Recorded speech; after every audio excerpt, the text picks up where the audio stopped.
4 நண்பர்கள். ஒற்றுமையே பலம். ஒரு காட்டில் ஆமை, காகம், மான் மற்றும் எலி ஆகிய 4 நண்பர்கள் வாழ்ந்தனர்.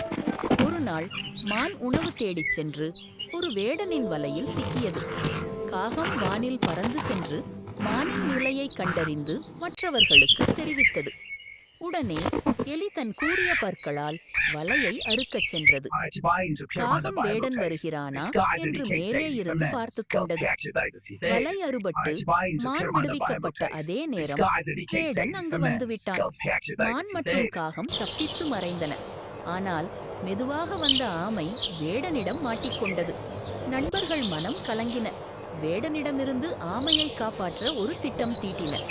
விடுவிக்கப்பட்ட மான் வேடனின் அருகில் சென்று காயம்பட்டது போல் படுத்துக்கொண்டது. மானை கண்ட வேடன் ஆசையினால் ஆமையை வைத்திருந்த பையை கீழே வைத்துவிட்டு மானை பிடிக்க ஓடினான். இதுவே சரியான நேரம் என்று எலி விரைந்து வந்து பையை அறுத்து ஆமையை விடுவித்தது. ஆமை அருகில் இருந்த குளத்தில் குதித்து மறைந்தது வேடன் திரும்பி வந்தபோது ஆமையும் இல்லை, மானும் இல்லை. ஏமாற்றத்துடன் திரும்பிச் சென்றான். நீதி: உண்மையான நண்பர்கள்